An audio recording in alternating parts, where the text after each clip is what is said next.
يا لغتي عربية حسبي بأنك منطقي وبياني عربية قلبي. Okay, fine. Okay. All right, the point is, you get an fMRI. No. You don't want to look at the evidence. Continue. Okay. All right. Well, I'll show you because you're open-minded. I think you're blocking the cameras. Okay. Fine. Okay. All right. Fine. Sorry. Okay. So if you look at this, just read it because I can't see anything. Okay. So this is a paper where they did an fMRI on a dead salmon. Okay, and there isn't neural correlates of perspective taking in the post-mortem Atlantic salmon. Okay, it's a bit of a joke study, but it makes an important point. Is that you have to be a little careful with fMRIs because, as you can see, there isn't no activity. Yeah.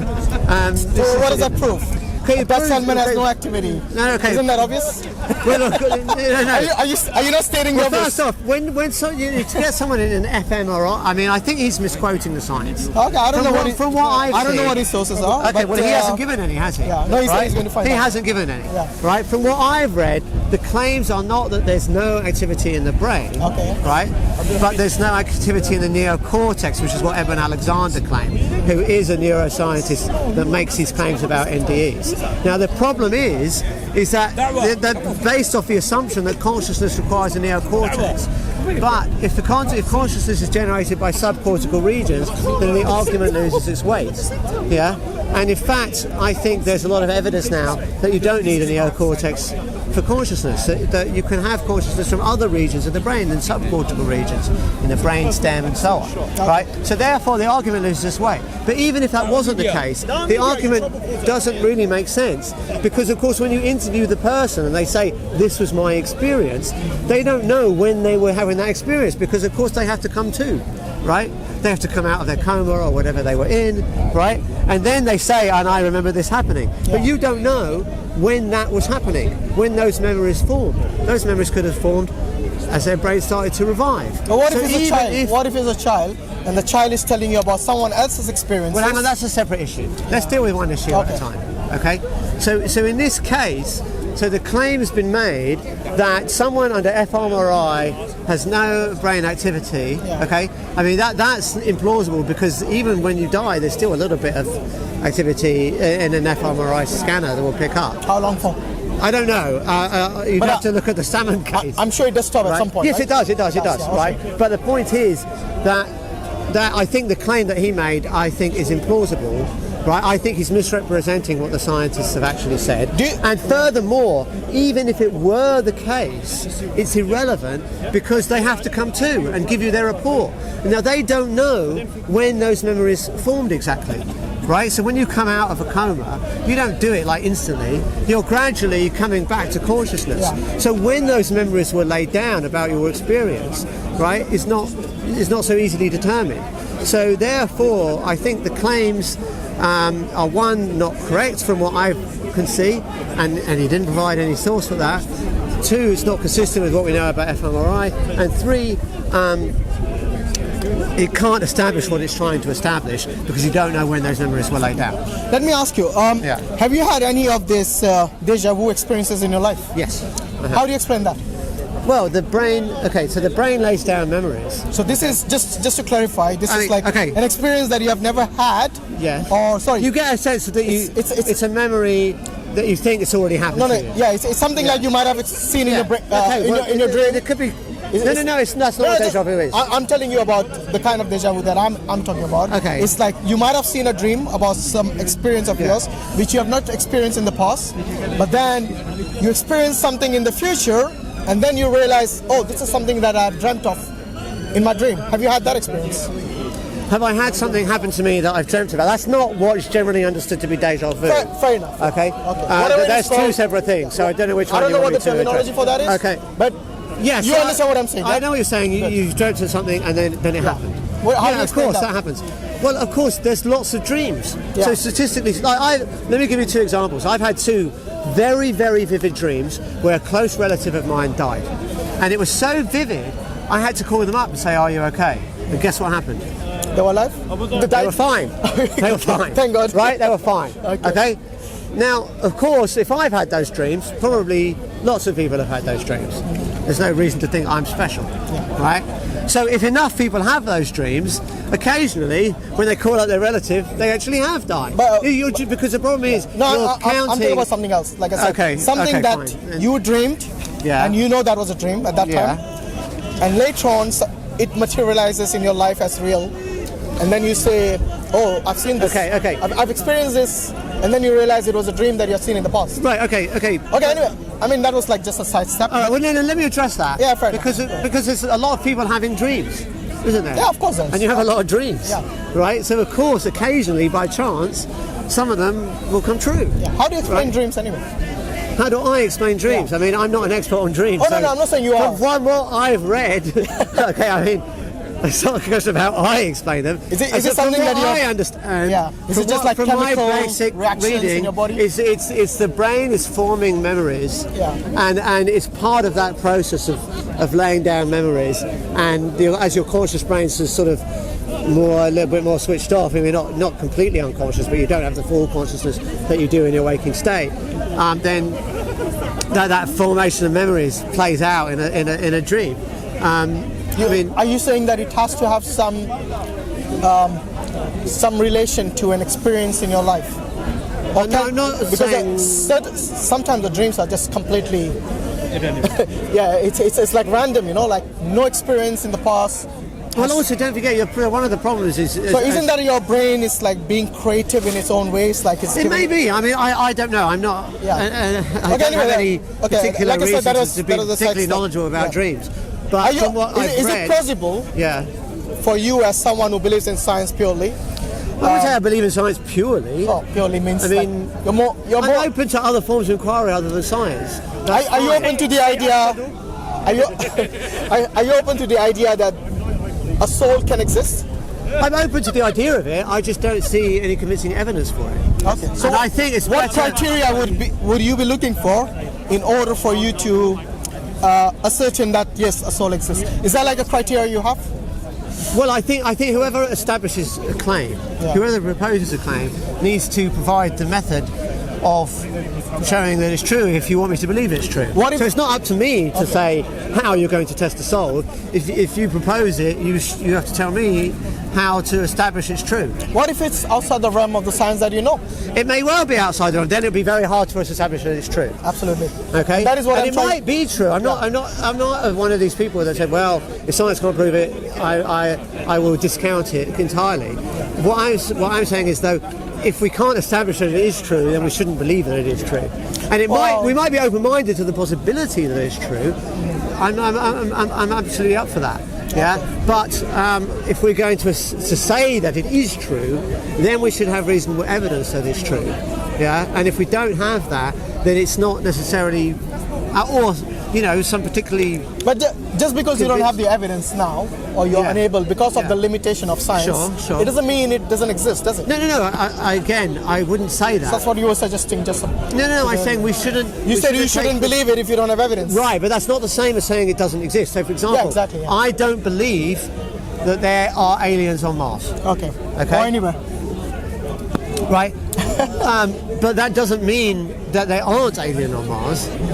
Once someone comes with me, there might be aliens on Mars. It's possible, right? But at the moment, I haven't seen any evidence that there is aliens on Mars. Okay, so when you present me with the evidence that there are aliens on Mars, then I'll believe it. Yeah. So I think the appropriate stance, and also what I said to someone earlier was that actually we shouldn't necessarily talk about belief or non-belief in purely absolutist terms. Rather, we have levels of confidence in particular propositions. So for those propositions that have a lot of evidence, we have high level of confidence that they're true. For those that don't have that, we should have low levels of confidence that they're true. Okay? So for the statement there are aliens on Mars, I wouldn't completely discount it. It's quite possible there are. I'm open to the idea, but right now I don't see evidence for it. Therefore, I give it low confidence. Same with the soul. I don't see evidence for the existence of the soul, so I give it low confidence. I don't say it's impossible, it couldn't exist, and no chance. But I say, not seeing the evidence, therefore my levels of confidence are very low. Because if consciousness was purely based on the materialistic, the atoms, the molecules, Well, one of the and all problems this, is saying materialist is how do you define materialist? means everything. I mean, they don't believe in metaphysics, for example. That's what I Right, think. but then you're just defining it as what it isn't. You see what I So mean? There's a problem with definition. You think people who are materialists, they believe in metaphysics? Well, it depends what you mean by metaphysics again. There are some, of course, for some people. Like the soul would come into that realm of metaphysics. All right. So Okay. as far as I know, materialists don't believe in souls. Okay, my problem And that's is, why I think my you- problem is defining materialism is actually more difficult than is naively asserted. Because in the old days of how the would 19th you- how would century, you define it? well, that's what I'm saying. It's hard to define. Right? You're the one that used the term. No, but I told you what I mean by it. I told you, Yeah, you're like for talking example, about- people who do not believe in souls. Right. Do Well, not how do you believe. define materialism? It's like everything that is tangible. They believe in that. They believe in the seeing. So if something is seen, something is experienced, something can be measured, something can. Right. Other than that, they don't believe in it. Okay, so if it And that's the can't- reason I so say if it can't materialists be- wouldn't believe in souls, Okay. for example. Okay. So it's anything that's tangible. Yeah, in a way. Yeah. Okay. I see. Okay. So the Is that problem a is. fair? Well, I don't know. I think it's You a must hard have heard term. of this term. Come on. Of course I have, and I've thought about it. Okay. And my thoughts are it's actually harder to determine precisely what is meant by it than is what I think was naively assumed in the past. So. And I wouldn't put all atheists in that category. No. Well, in The fact, reason- what's interesting is that if Yeah. you survey philosophers, just analytical philosophers, but there was a big survey done, and most of them were atheists. But if they were also asked whether they were naturalists, and actually they weren't, there was much fewer who would say they were naturalists than they were atheists, because there are other forms of maybe you would call it immaterial existence that are not necessarily to do with the atheist theism. So, for example, there are some philosophers that would assign Platonic existence to numbers, right? They're sort of metaphysical existence, pure, abstract. to pure, The abstract exactly form. abstract forms of numbers and mathematics. So you could believe in sort of something non-material in that sense, without believing in God or No, I totally soul agree or with things that. like that. And Buddhists are a good example for Yeah, that. exactly. They don't believe in Well, God, different. but they believe in Some Buddhists life after do. death and souls and stuff There like are different that. types of Buddhists. Some don't. Yeah. That's the reason I said not all atheists fall into that materialistic category. Correct. But there are many who Correct. do fall into that category, Correct. and I think they're out there. I'm No, not saying, fine. I'm not saying this is something just made up. Sure. It's an No, of ideology course that not. is out there. Of Yes. course, of course. Yes. So, And I'm glad you're actually open to the idea that there can be a possibility, a probability, even for the soul to exist. It's just that because, like I said, because your background is to do with science and to do with scientific research and to do with the criteria that you'll be using for this will again be scientific. I think that's the reason I think it'll be outside the scope of science as we know it now to believe in something metaphysical like the soul, for example. well, I think, but for me personally, I'm open to other forms of inquiry other than purely scientific. But your method is scientific. That's the reason I'm saying it'll be outside Well, I the think scope. there are certain claims, and where you have a claim of sort of external existence of things, then I think science is our best method of pursuing those claims. And certainly claims of anything that interacts with the world, or claims about consciousness, to me, are pliable to the scientific method. When you say consciousness, Yeah. you're again talking about the biology and the chemistry within your. Well, I'm within your talking bo- about subjective within your body, isn't experience. it? Yeah, but I think as depends on what you mean by the word soul, of course. So, Oh, no, I didn't use the word soul then. I'm saying Okay, go when ahead. you talk about consciousness, Yeah. you're talking about the chemistry and the biology and the chemistry coming together within your brain. well, that's not how I'm defining And the consciousness. activities. I would define consciousness as your subjective experience, but I would argue But that obviously the you can't evidence. have, you can't have that without the brain, can you? Well, what I would say Your is, subjective experiences are subject to you having ability, your nervous system, yes? You cannot have your subjective experiences without a nervous system. Well, which that's what I'm saying, Which yeah. includes your brain Yes, activities yes, and yes, so on, yes, yes. yes, yes, yes. That's what I'm saying. Yeah, well, we're agreed Because then, yeah. obviously at this stage you do not believe in having a soul. What I'm saying or is the soul the is evidence. responsible for I'm that? saying is the evidence that we have is that our conscious experience, our subjective experience of the world, is generated by our brains. Okay. Yeah, our brains interacting with our environment and with the rest of our body, of course. But basically, it's an activity. It's an emergent phenomena from the brain. So these arguments that you made earlier, that, or maybe it wasn't you. Correct me if I'm wrong. That because the atoms that make up the brain are not conscious, therefore the brain can't be conscious. No, it wasn't me. Was it not you? Okay, sorry. Someone made that argument earlier. Yeah, I know. Okay. I think I've come across that. Okay. So it's Because there are certain people who believe that everything Yeah. in the universe has some form of consciousness. That's a sort of panpsychism, yeah. But I just think that ignores. What is your view on that? I don't believe in panpsychism because it seems to ignore a basic field of science that's well established of emergence, that you can have properties in the whole that are not found in the past. So the example I gave whoever it was I was speaking to earlier was wetness. So you mentioned it was us Yeah. talking about that. No, with wetness you did, yeah. Okay, but then it was you that claimed that then. So No, not about the consciousness of every single atom. no, but the notion of emergence. Now we're on camera, we might as well say it. Yeah, sure. So the Right. notion of an object being wet, if you think of water, the property of wetness is not found in the individual atoms. Oxygen atom by itself is not wet. It needs certain factors to bring it about. The hydrogen atom is not wet. Even two hydrogen atom and one oxygen atom, okay, I'll give you water, but it still needs to be in a certain temperature to be in its liquid state. If it's cold enough, it'll be a solid, right? Ice is still water, but it's not liquid, right? Ice is wet. Rock solid ice, I don't think we would call that wet. Oh, you mean like liquid nitrogen or something?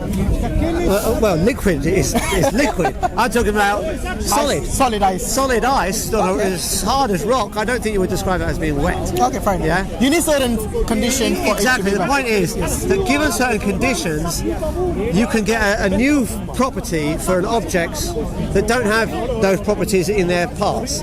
So the whole can be greater than the sum of the parts in a slightly poetic sense. Yeah.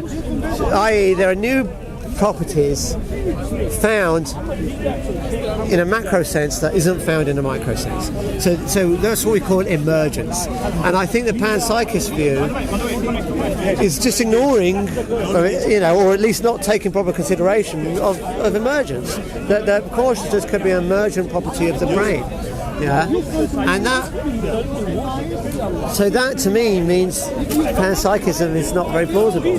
Yeah, because it sort of seems to say, well, it can't be emergent. Oh, I remember now. We were talking about the double slit experiment when you brought up this. Yeah. So, do you just want to explain for the sake of the audience, how do you view those people who claim that the double slit experience proves matter has consciousness? Because I think I'm not okay. isn't that the claim that they make? I think the claim was that consciousness is required to collapse a wave function.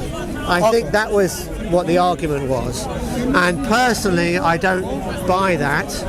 First off, there are certain interpretations of quantum mechanics that don't have any wave function collapse. The relative state formulation, what's known as the many worlds interpretation, there is no wave function collapse. You don't need to have. Do you just wave want to function define collapse. the experiment briefly? Yeah. So what the experiment? It's a thought experiment. So it's not ever been done, right? It's a thought experiment. It's a theoretical. Yeah. So the idea is, it's certainly true in quantum mechanics, which is our best understanding of the world subatomic level, that you can have what's called a superposition of states. So you imagine something spinning in a certain way. So we say a particle can be described as called spin up or spin down. It's a little bit like a spinning top, although not exactly like it. Okay. You can't drive the analogy too far, but it's spinning in one direction or spinning in another direction. So you would say normally for macro objects, they have to be spinning in one direction or the other. But in quantum mechanics, you say no, they can be spinning both up and down simultaneously. They're in what's called a superposition state. Okay, and then we don't see macro objects in these superposition states. I'm either here or I'm here, but I'm not in both locations at once. Okay. Right? But in quantum mechanics, you can be in two states at once. Again, I'm using some analogies here. How would you explain that? Well, hang on, one thing at a time. Okay, fine. Right, okay.